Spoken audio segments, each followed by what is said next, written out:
I believe that good English communication skills will be one of the most important skill sets over the next 50 years. And in this video, I'm going to explain why that is, what that means, and what you can do about it.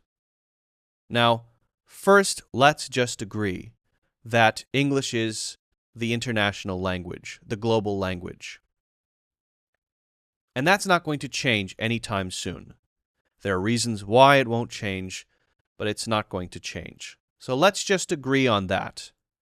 Now, if you're a non-native English speaker, the main reason to get better at English may be obvious: career opportunities. If you're very experienced and talented, but you only speak one language and it's not English, all of your opportunities live inside of this bubble, the bubble where your native language is spoken. But as your English improves, you begin to realize there is a very large world of opportunities available. Now, that might be working remotely for an American company, right? Or being hired as a freelancer for a British company. Maybe. But actually, that world, the English-speaking world, is much larger. This is any employer looking to hire anyone with the right skills and experience as long as they speak English. Because many companies around the world use English in the workplace. Even if English is not the main language spoken in that country. Well, why? The advantage for an employer is obvious. If we're willing to hire people remotely and we speak English in the workplace, suddenly the talent pool is absolutely huge. Finding the exact right person is now possible. We don't have to hire the person down the street. We can hire maybe one person from Germany, one person from Brazil, and one person from Pakistan. Everyone's working remotely. We all communicate in English. There you go. So employers are incentivized to do that because they can find the right candidates, the right people for their teams. And non-native English speakers are incentivized to improve their English communication skills so that they can become candidates for those positions. And again, that's globally around the world. And I would imagine that there are many more opportunities in non-native English-speaking countries where English is spoken in the workplace than there are in native English-speaking countries. I'm guessing, but I think that's a pretty safe guess. Now, if you think about that, what it means is, as the world becomes more connected, as more employers start realizing they can hire people from anywhere, non-native English speakers suddenly have more opportunities than native English speakers.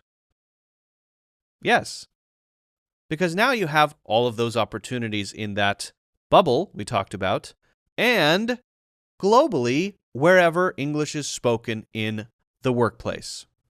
And maybe if they're hiring remotely. Now, when I say opportunities, I don't just mean career opportunities. I mean finding partners to start a business, collaborating on projects, joining communities, making friends, whatever. And again, not just with native English speakers, but globally, wherever English is spoken.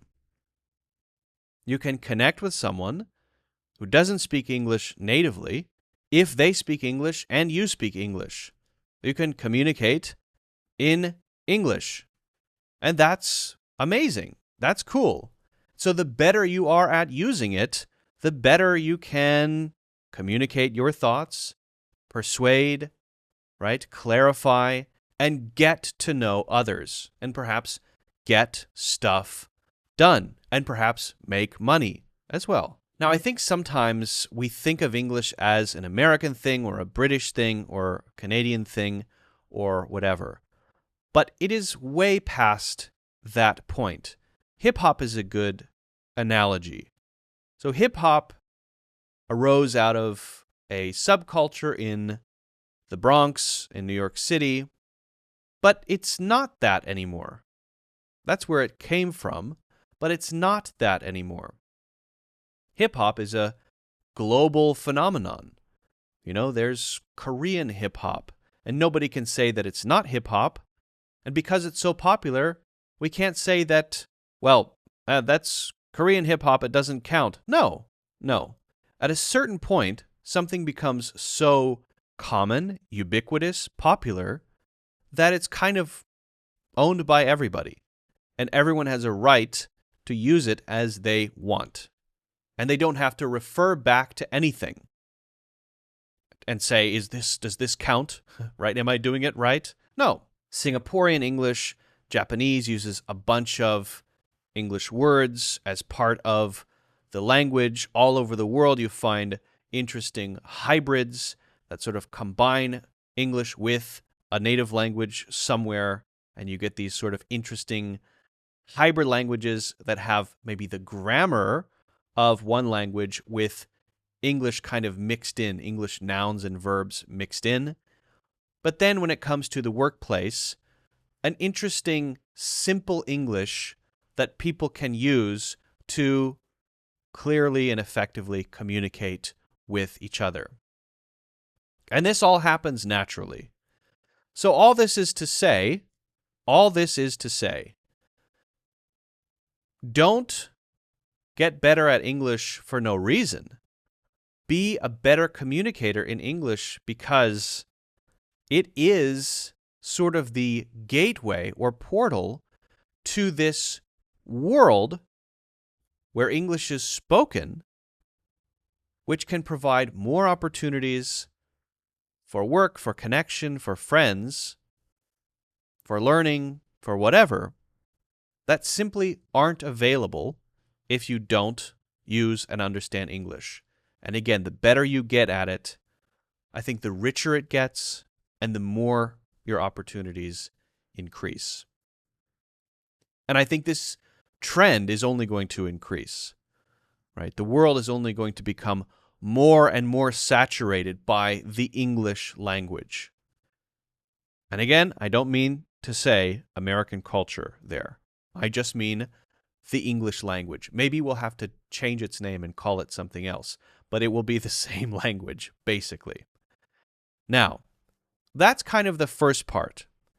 The second part is more about why it's important simply to get better at using the language. And this applies to non-native English speakers and native English speakers. In fact, I guess it applies to language in general, but we're talking about English, so let's keep it inside of that category. So if you think about what happens when you speak, maybe other people hear what you say, and then they might do something based on what you say, or think something, or feel something. If you give instructions, and those instructions are very clear, then people who have agreed to do something for you will do that thing following those instructions correctly. And if you're unclear, then there will be problems. If you want people to feel something, for a story, maybe explaining how you feel, if you want others to feel something and you know how to use the language well, they will feel that, the thing that you want them to feel. Maybe to inspire someone or to terrify them. Whatever effect you want to have. If you know how to put the words in the right order, say them in the right way, you can achieve that. To make people feel what you want to feel, to make people visualize something you want them to visualize, to make them do something you want them to do. right? We communicate in order to make things happen in the world. And the better we are at doing that, at getting our thoughts into language, into words that we speak, the better we are at it, the more effective we are at accomplishing our intentions. This sounds very familiar. Isn't that how magic works? But the idea of magic, which has a long history, it comes out of something called Hermeticism, and then moves through the Middle Ages and into the Renaissance. Anyway, the basic principle of magic is you have a will, your will, what you want, and then with that will, your intention to do something, words in a specific form, an incantation, a spell, perhaps a thing that you write on a piece of paper. And if you do that just right, you can summon a demon or something like that, right?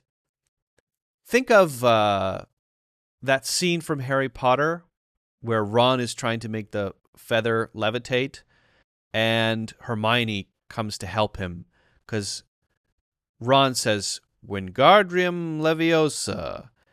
And I don't remember which way it goes, but Hermione corrects him and says, it's not Leviosa, it's Leviosa. Or maybe it's the other way. I don't remember. But it's how you say it, and then if you say it correctly and you have the right intention and those things click and lock, then the thing in the world happens. The feather levitates. This is the basic principle of magic. Now, does magic actually work? Well, I don't know. I've never actually done it. But that's how it's supposed to work. Now, why am I saying that? Because actually, the magical tradition and language have common roots. Did you know that? The word grammar has the same root in Greek as the word grimoire. Grimoire is a book of spells, magical spells. Spells, we spell words, right? A spell, a magical spell, is something that you say to make something happen. So there is a connection between the two because, in a lot of ways, they're similar.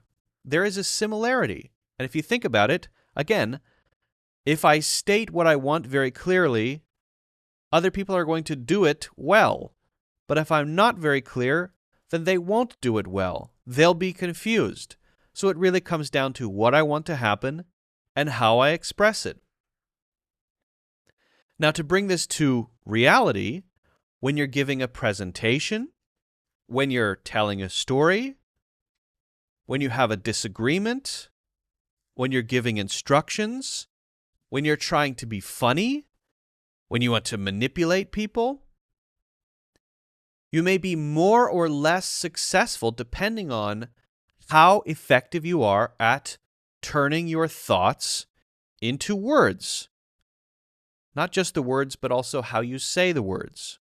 Silence is a type of language or part of language. Intonation, stress, the way that you say it is part of the language. I think it's important to understand that and realize that. Think about thousands of people listening to a speech, the famous speeches, Martin Luther King Jr.'s I Have a Dream speech. If he had given a bad speech, no one would ever talk about that, but it was a good speech for specific reasons. What he said, how he said it, the repetition, there are rhetorical devices there. Right? Think about the best teacher you ever had. Why are they the best teacher? Maybe because of the way they clarify things, explain things. Is it, their hairdo, or is it how clear they are and how they make things make sense to you? Right? Think about the funniest person you know. Why are they funny? They're good at finding the exact right thing to say, which you didn't expect them to say, at just the right time, so that you are surprised and laugh. So everything is language, right? Our worlds, inside especially, are shaped by language. Your mind, the way that you think, shaped by language. Your culture shapes you through language. And then you shape your surroundings through language. Yes, in your native language, but we're talking about getting good at English here, and that's what I know something about. And so I want to have you get your head around this idea so that you can start to think of yourself as a kind of magician with words, right?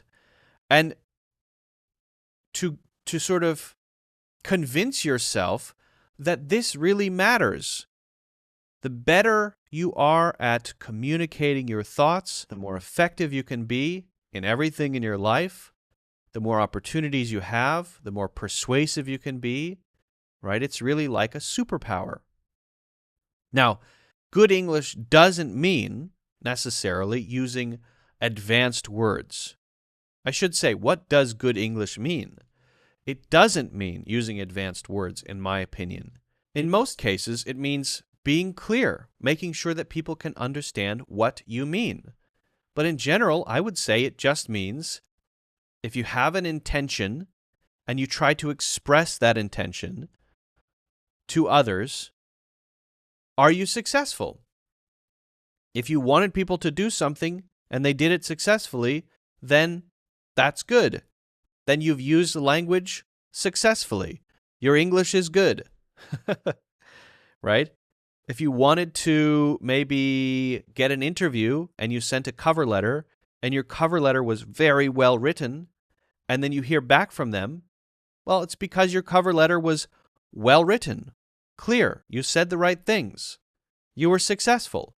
That's what good English is, in my opinion. It's not about being perfect or, using advanced words or anything like that.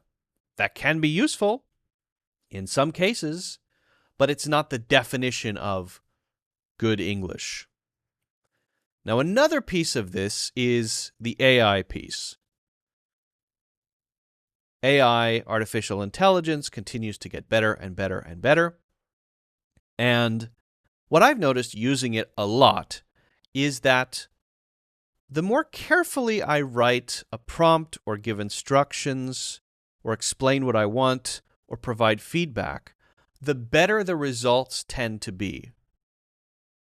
And I think that will be more and more true over time as AI gets better.